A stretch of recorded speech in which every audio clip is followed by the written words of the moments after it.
বয়স 18 বছর হওয়ার পরেও যদি তুমি একটা গার্লফ্রেন্ড জোগাড় করতে না পারো, তাহলে তুমি বাল ফেলাওগা। যা ফেলতে বললি ও ফেলবো কেন? ও না ফেলি তোর ঠাপাবে, ছেলিবিলি ও করবে কেন? 18 বছর শেষ, তোর ঠাপানো শুরু। বুঝিস নি? তোর ঠাপানো হবে 18 বছর যার হয়ে যাবে, বুঝলে? তোমরা যারা আসো সবাই মিলে ঠাপাবা। তোমাদের 18 বছর হয়ে গেছে, ঠিক আছে না? হ্যাঁ ঠিক আছে।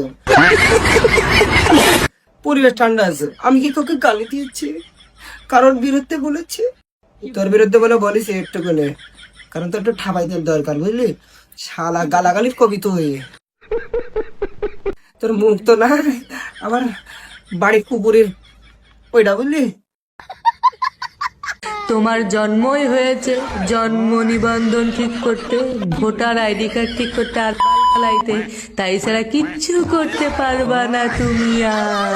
এই শালা সাইলেন্সার মজনু, আমার একটা প্রশ্ন তোর কাছে।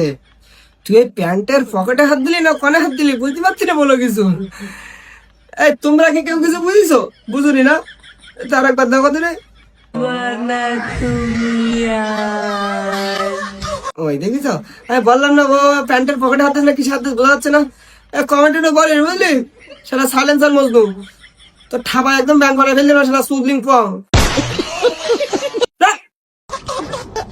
আর সত্যি কথা বলতে কি, সাইলেন্সার মজনু, তোর এই আমার দাদা জনি দাদার বোর মতন লাগে, বুঝলি? চশমা পড়া বউটা আছে না, ওর মতন লাগে একদম ওইরাম পানা। আর নাম বললাম না, বুঝলি? কমেন্টে কারা বলবেনি শুনিস, বুঝলি? তা ঠিক আছে।